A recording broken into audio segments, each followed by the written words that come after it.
Copy करे south वाला मेरा एटीट्यूड के सुनो और मेरे आगे फेल है हीरोइन बॉलीवुड के कॉपी करे साउथ वाला मेरा एटीट्यूड के हमरा चक्कर में लाइकन पे चले लगे आज फट जाए गोरी तो घर इंग्लिश ड्रेस फट जाए गोरी तो घर इंग्लिश ड्रेस बदमाश होवे जान हमार उत्तर प्रदेश जदि एगो कर देबो पगलिया देश बदमाश होवे जान हमार उत्तर प्रदेश। हाँ तो मुझे भी कम मत समझो।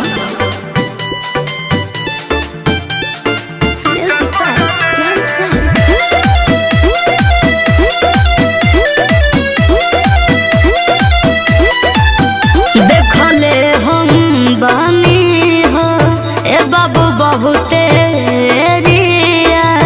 सब हार मानल बाटे सुनो हमारा हवेरिया सुनो होइला काई पूरा हमार गोरिया बदमाशन के लागी बजर गोरिया। अच्छा बॉडी डेंजर होई खाली देखो न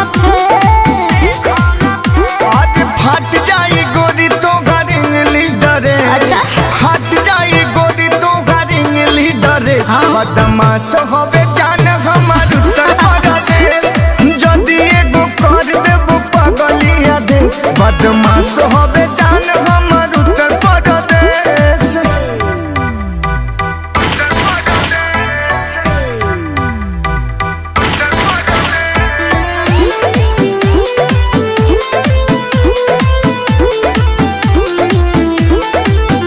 लुट जाइबो ए बाबू जदि मारब हम इ नचनिया ना किनाई तू देखाबो केतनो लाग सुनो बुझ सर्वे सचिन के इशारा जा अच्छा। नहीं यूपी में आईबो दोबारा जान हम जाइबो हम पीछा के बाबू कले बच के रहियो। सुन फट जाए गोरी तो घर इंग्लिश ड्रेस फट जाए गोरी तो घर इंग्लिश ड्रेस चलो ना। बदमाश होवे जान हमार उत्तर प्रदेश अच्छा। जदि एगो कर देबो पगलिया देश बदमाश होवे जान हमार उत्तर प्रदेश।